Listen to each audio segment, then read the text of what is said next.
Well,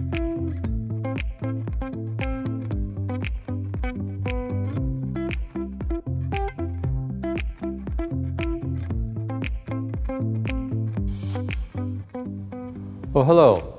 My name is Bill Liu. I'm the pharmacist with the County of Orange Healthcare Agency, Adult and Older Adult Behavioral Health Services. I'm here today to talk about dietary supplements for brain health. And what does the science say about this? And so my goals are to talk about what the science says specifically about supplements that are touted for preventing or slowing down dementia. Brain health in this case, for this presentation, does not mean mental illness. We're not talking about schizophrenia or bipolar disorder or depression or anything like that. We're strictly referring to dementia. And for dementia, we're looking at specifically thinking, which is how you perceive things, about reasoning, what is your judgment like, and remembering, memory, especially short-term memory. So that's primarily the three things that we're concerned with, that dietary supplements, some claims are made that they can help. In the oldest people, dementia usually is reflected as Alzheimer's. Now, what the science says is that we need to have evidence-based and not based on narrative or what is anecdotal. So, for example, your prescription drugs, they go through rigid studies to show that they have efficacy, which means they work, to show that they're safe, and if they're not safe, we're alerted ahead of time about all the possible side effects. And how do they know all these things? Through the random clinical trials. These are the scientific tests of the highest standards to prove or disprove something, usually comparing against a group that is taking a sugar pill or placebo. So it's very important to realize that without random clinical trials, we cannot really prove or disprove anything we put into our bodies. And of course, the manufacturing standards are very important as well, because prescription drugs and over-the-counter drugs are highly monitored by the FDA and others to make sure the quality is there. But for dietary supplements, the manufacturers are on the honor system. Why is that possible? It's because in 1994, Congress passed the Dietary Supplement Health and Education Act. And that mandated the FDA to monitor dietary supplements, not as food and not as medicine, but something in between. And so a manufacturer for a dietary supplement, before marketing, they do not need to prove purity, to prove potency, to prove safety, or to prove efficacy. Also, as we mentioned earlier, a dietary supplement is made on the honor system. You're relying on the manufacturer to say that this is manufactured to the highest standards. So let's say you buy a bottle of CoQ10 and you hope that it's CoQ10 in there. You hope that it's 200 milligrams, but there's nobody checking them. The manufacturer is telling you that's what it is, unlike prescription medicines or over-the-counter medicines that are being monitored closely all the time. Now, if you have this burning desire that you must do dietary supplements, then at least look for supplements with logos like this, like the USP one you see on the top left there. Those show that the supplement had an outside agency look for purity and potency and so on. So it's very important that if you do supplements, to make sure that you see something besides just the manufacturer stating what the label claims it to be. Now, one reason dietary supplements that have not been proven for efficacy and so on, they are not allowed to use 4 verbs. And you see the 4 verbs highlighted here: diagnose, treat, cure, or prevent. So I'm giving a little away already at what the science says. If the science thinks that dietary supplements can truly cure or prevent dementia, wouldn't they be allowed to use those 4 verbs? But they are not. You cannot use those 4 verbs. Now, in this country, about $40 billion a year, billion with a B, is spent annually on dietary supplements. And there are over 85,000 types of different supplements available for you to buy. So it is big business, and when there's big business, you need to have the buyer beware alert out there. Okay.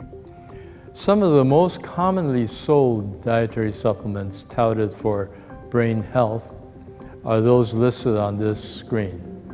And because we have limited time, these dietary supplements on this screen, none of them have any significant scientific testing done to warrant their claims that they're good for the memory or what have you.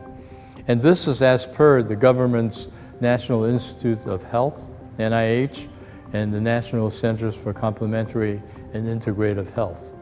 Yeah, they are governmental agencies, and they look to see if there's any science to back them up. In my research, I did notice that vitamin B12 is something that if you truly are deficient in it, but you must be deficient in it, then it may cause dementia and poor memory. But if your vitamin B12 blood levels are adequate, taking additional B12 would not help. So it is not a bad idea when you see your physicians every year to ask them for a blood test for your B12 level. Chances are your physician has already done it. So you may just want to check with your physician that is my B12 level adequate. Another reason for this is vitamin B12 is very hard to absorb. It's not found in a lot of foods naturally. We have to supplement our foods with it.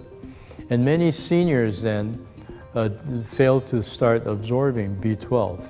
So for that reason, it is a good idea to check with your physician every year to make sure that your B12 level is adequate.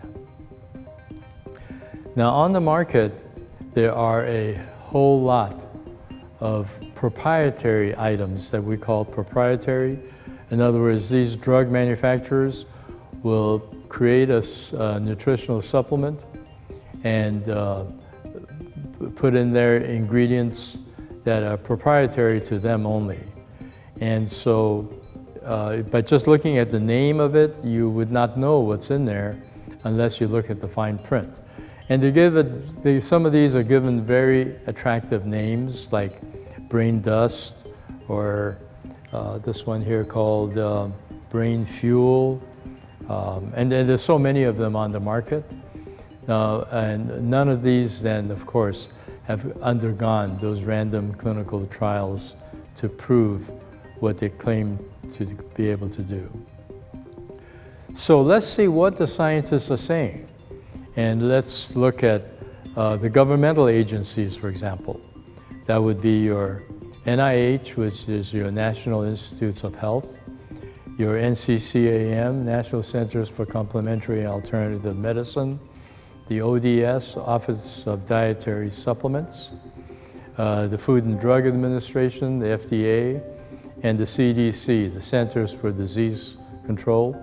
Now, all of them will put out literature to show that, yes, there are some studies done for some of these dietary supplements, but none of them have risen to the level of the gold standard of testing, which is the random clinical trials, so that any of these governmental agencies then can come out to fully support any dietary supplement in their claim for brain health.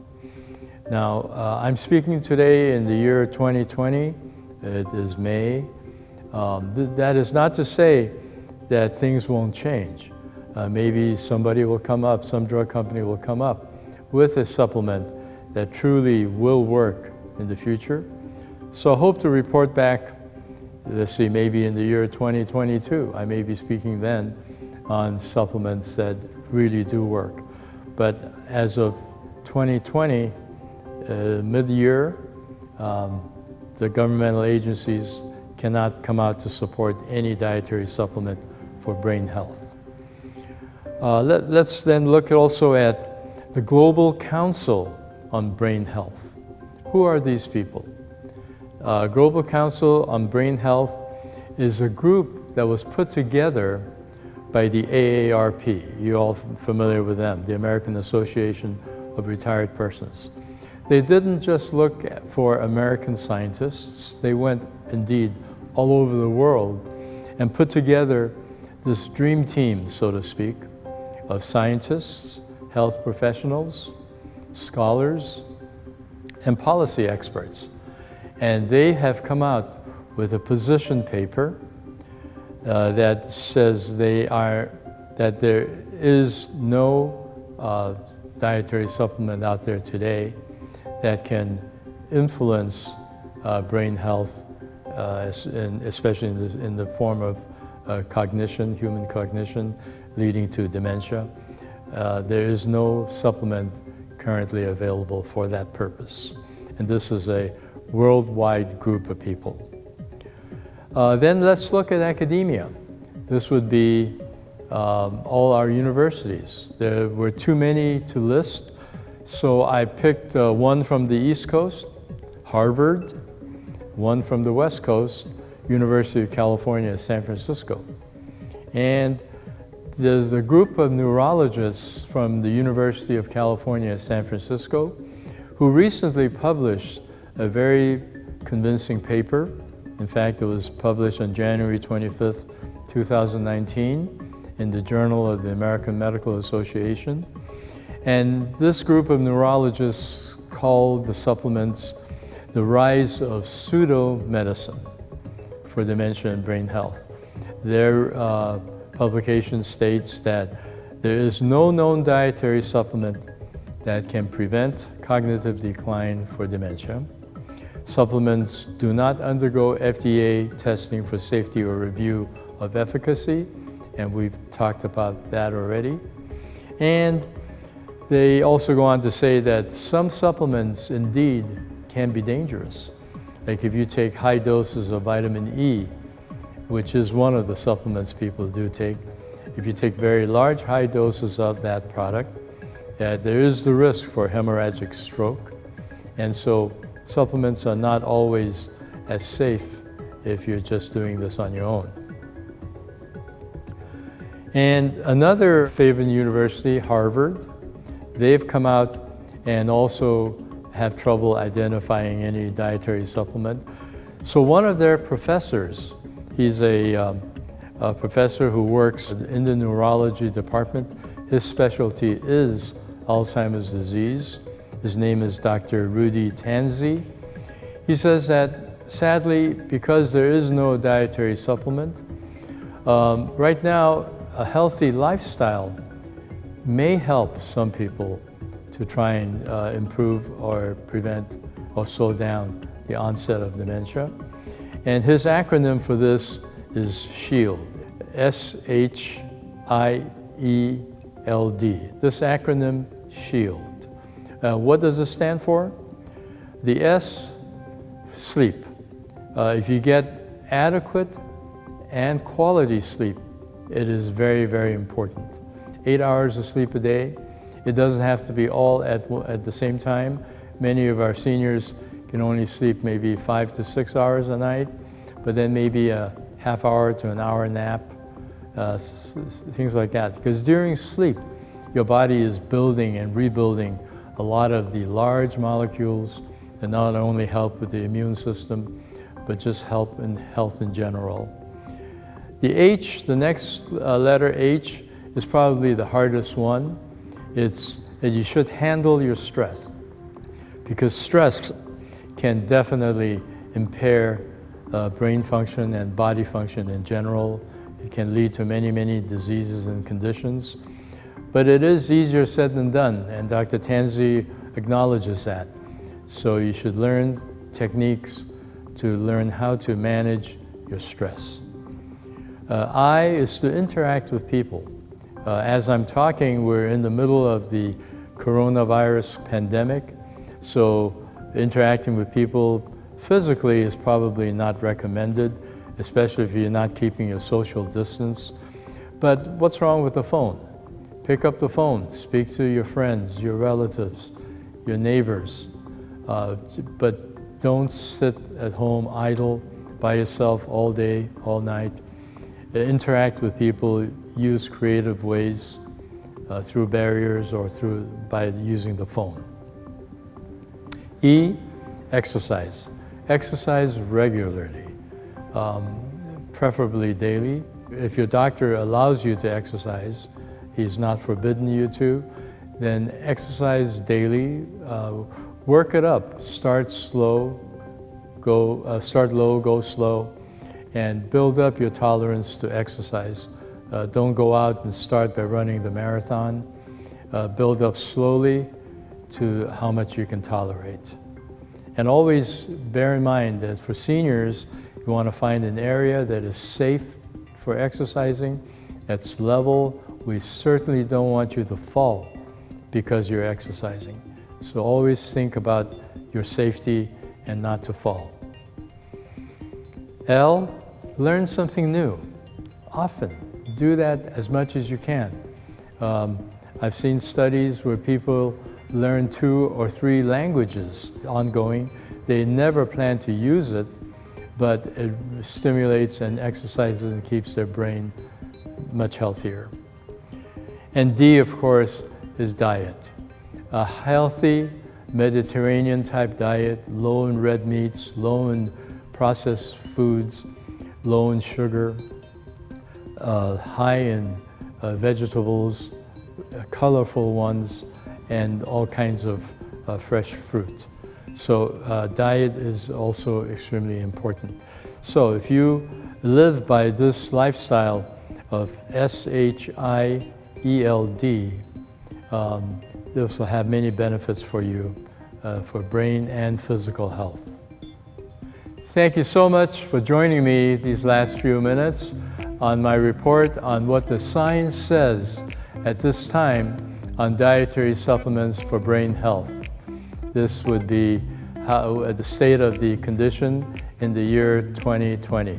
Thank you so much again.